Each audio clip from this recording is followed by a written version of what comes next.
جب اس دل میں اس کے مالک کے بجائے کوئی کرایہ دار آ کے رہنے لگ جائے تو وہ اس کا خیال نہیں رکھتا، اس حجرے میں پڑی چیزوں کو ترتیب سے نہیں رکھتا، اس کی مرمت نہیں کرتا، کیونکہ اسے معلوم ہوتا ہے میں اس میں چند دن کا مہمان ہوں، جیسے ہی مجھے اس سے بہتر جگہ ملے گی میں وہاں منتقل ہو جاؤں گا۔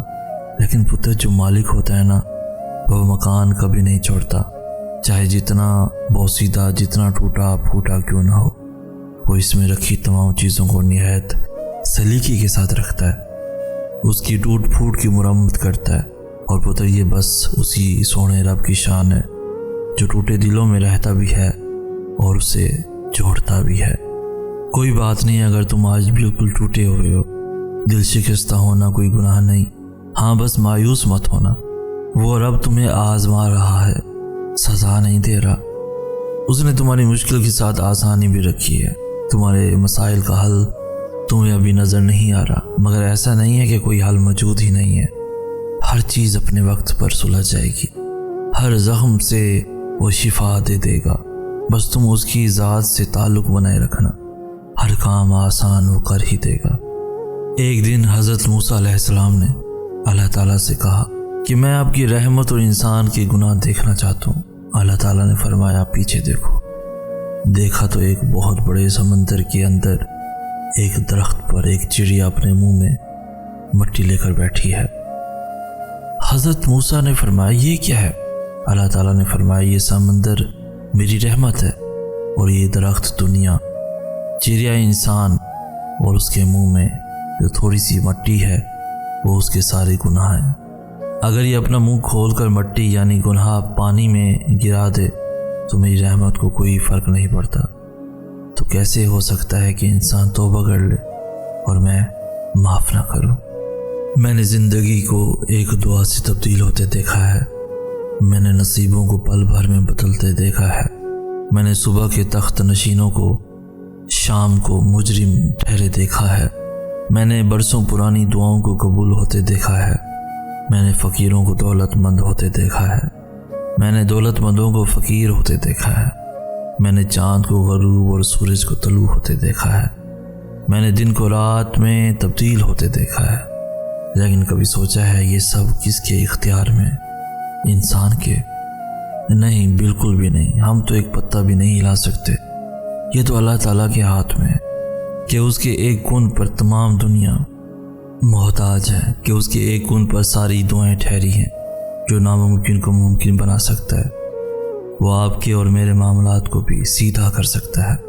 یہ آنسو جو رات کی تاریکی میں بہے یہ دن کے اجالے میں خوشی کی نوید سنا سکتے ہیں۔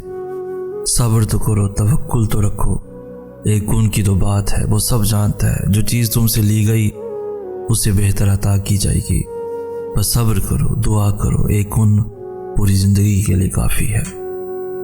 جب اپنا غم کسی سے بیان نہ کر سکو، جب اپنی کیفیت کو خود ہی نہ سمجھ سکو، جب کوشش کر کر کے تھک جاؤ، ذہن کام کرنا چھوڑ دے، آنسوؤں میں کمی نہ آئے، تمام دن ایک سے گزرنے لگیں، تو خود کو تھکانا چھوڑ دو، سوچوں کے گرداب کو جھٹک دو، اپنا آپ حالات کے حوالے کر دو، اس ایک ذات کے بھروسے، وہ اتنا رحیم ہے کہ اس پہ بھروسہ کرنے والے کو تنہا نہیں چھوڑتا، اسے امید دیتا ہے، دلاسے دیتا ہے، اپنے ہونے کا یقین دلاتا ہے، مشکل میں ڈالتا ہے تو خود ہی اس مشکل سے نکلنے کا وسیلہ بھی بن جاتا ہے، امتحان لیتا ہے تاکہ صابر بنو، آزمائش میں ڈالتا ہے تاکہ شاکر رہو، رلاتا ہے تاکہ صاف دل رہو، چپ بھی کرواتا ہے تاکہ یقین رکھو، جگہ جگہ اپنے ہونے کی، اپنے ساتھ کی یقین دہانی کراتا ہے،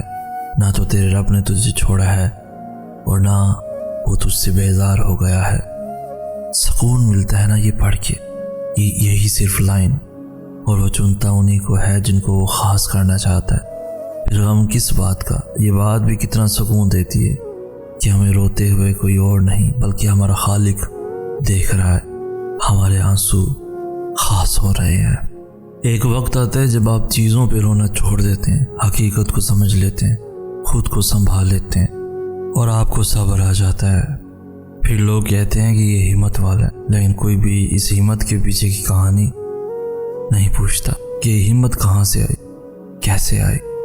کسی کو بھی اس ہمت کے پیچھے چھپے درد کا اندازہ نہیں ہوتا۔ صبر سے پہلے کے آنسو کو کوئی نہیں دیکھ پاتا، کیونکہ ان کی نظر کی گہرائی اتنی نہیں ہوتی۔ ہر نظر آپ کی آنکھوں کے اندر نہیں جا سکتی، ہر آنکھیں نہیں پڑھ سکتی۔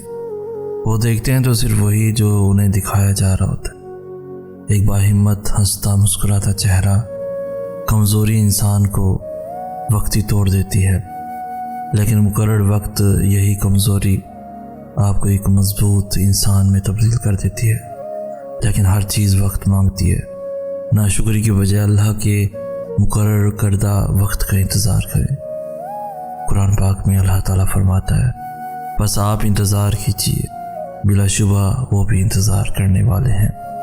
تمہیں لگتا ہے زندگی بس وہی تک ہے جس کو تم چاہو وہ تمہیں مل جائے، اور جو نہ ملے تو زندگی ختم۔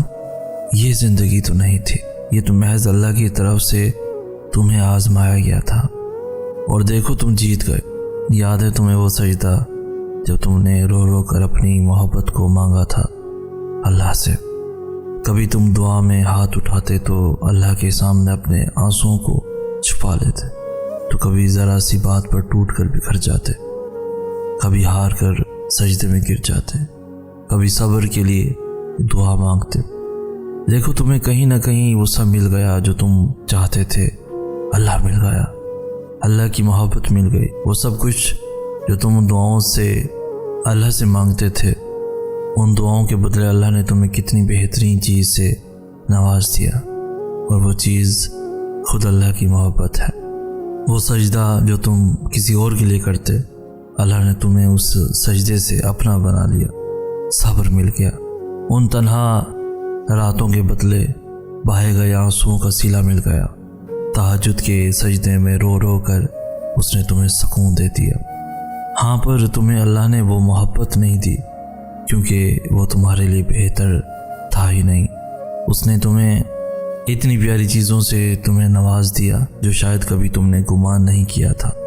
جو جا چکا ہے اس کے پیچھے بھاگنا کیسا، جس نے سمجھا ہی نہیں تمہیں، پھر اس کے لیے تہجد میں آنسو بہانا کیسا۔ کچھ مل جاتا ہے، کچھ کھو جاتا ہے، یہ سب تمہارا خود کا گرہ بنایا ہوا یقین ہے۔ اللہ سے زیادہ تم نے کسی اور کو دی ہیں، پر اس پہ اللہ کو الزام ٹھہرانا کیسا؟ تمہیں پتا تھا اس سفر میں پاؤں نہیں اکثر دل تھک جایا کرتے ہیں، اور محبت کی راہ میں اکثر دل ٹوٹ جایا کرتے ہیں، کیے گئے وعدوں میں اکثر دل بہکایا کرتے ہیں۔ تو پھر ان سب سے اللہ سے شکوہ کیسا؟ سنبھل جاؤ، ٹھہر جاؤ، آہستہ آہستہ کر کے اللہ تمہارے ہر زخم بھر دے گا، وہاں سے راستے نکالے گا جہاں سے تم نے کبھی سوچا نہ ہوگا۔ وہاں تمہیں ایسے سمیٹے گا جیسے کوئی غم تمہارے قریب نہ آیا ہو۔